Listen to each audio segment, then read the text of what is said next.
Hi, Inga here. So today I'm gonna be experimenting cleaning my MioMat. As you can see, it's got some darker patina at the bottom from about 6 months of use of making soy milk. So let's try their method in the booklet.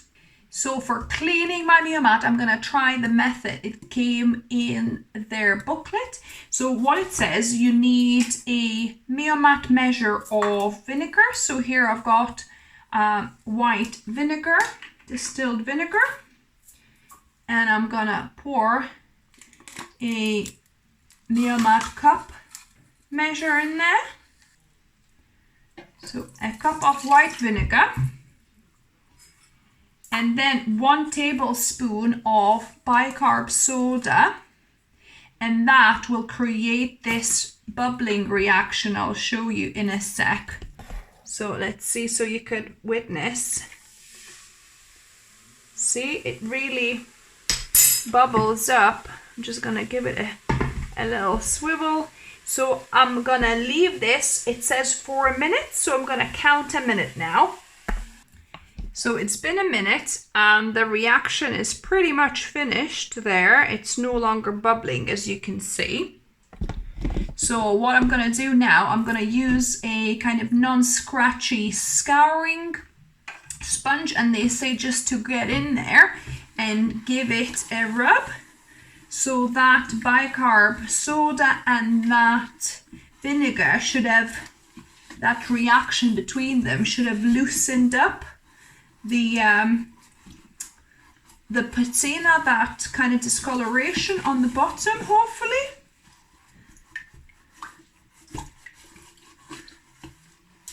So I gave it a little scrub, but as you can see, it's still actually dark.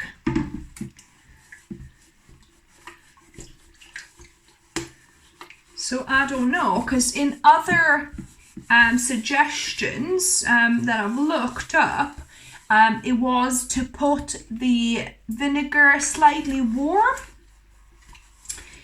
So yeah, I'm not too impressed with that method, look, because even with the little light scrub that I've just done, it doesn't seem to want to come off.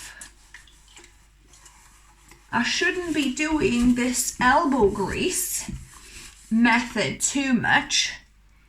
Yeah, I'm not a fan of this.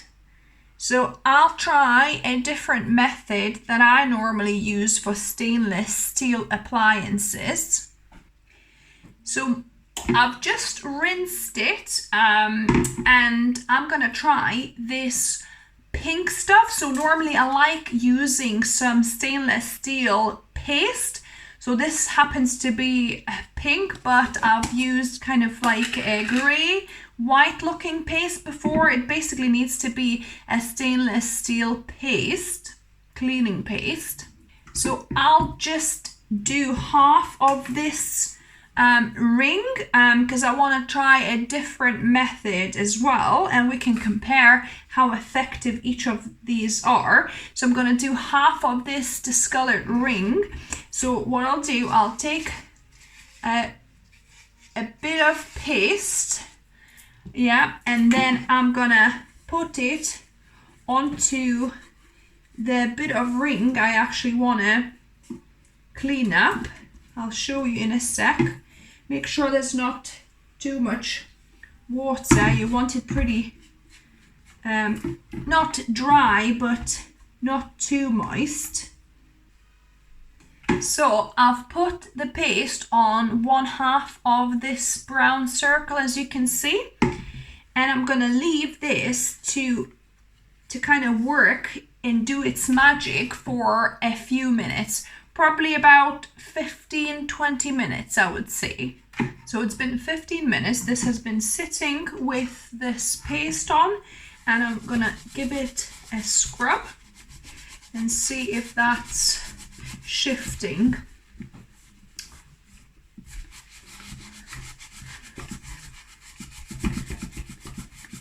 And yes, that's definitely moving now.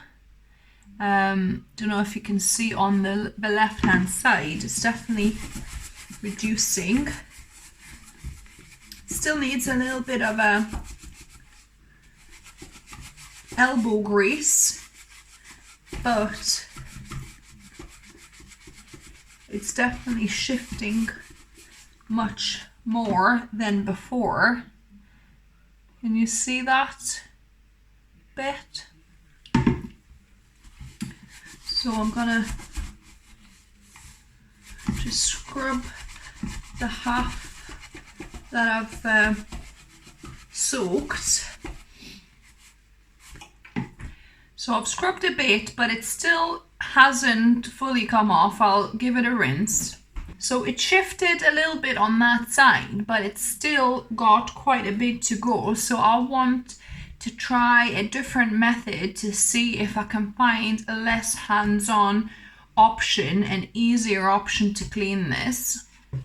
So next I'm just gonna try hot vinegar, actually boiling vinegar. So I'm gonna pour about 3/4 of a cup of vinegar into, actually I think I need to do so I'll do a cup, because it's 250 ml of vinegar and 1 cup of water, so 50-50. So I'm just gonna pour it in, and I'm gonna get this to boiling. This is how I clean the scale on my kettle, but hopefully that will work on this as well. So I'm gonna get this to boiling. So I've just got my vinegar and water mixed to boil. I'm gonna pour it in.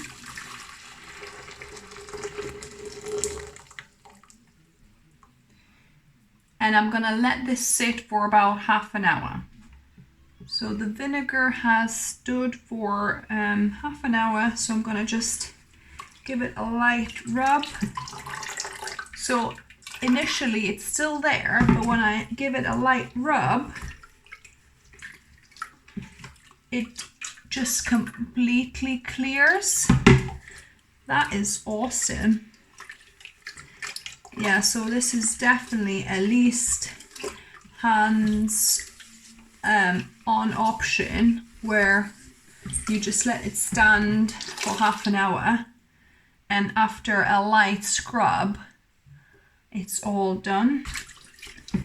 I'll just give the body of the kettle or the container a light rub as well, because there was a little bit of a kind of discoloration on the sides a little bit.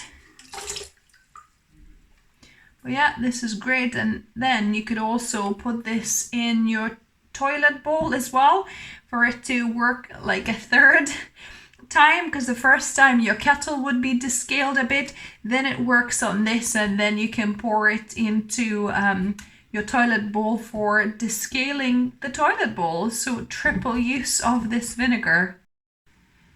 And voila, your MioMat is as good as new.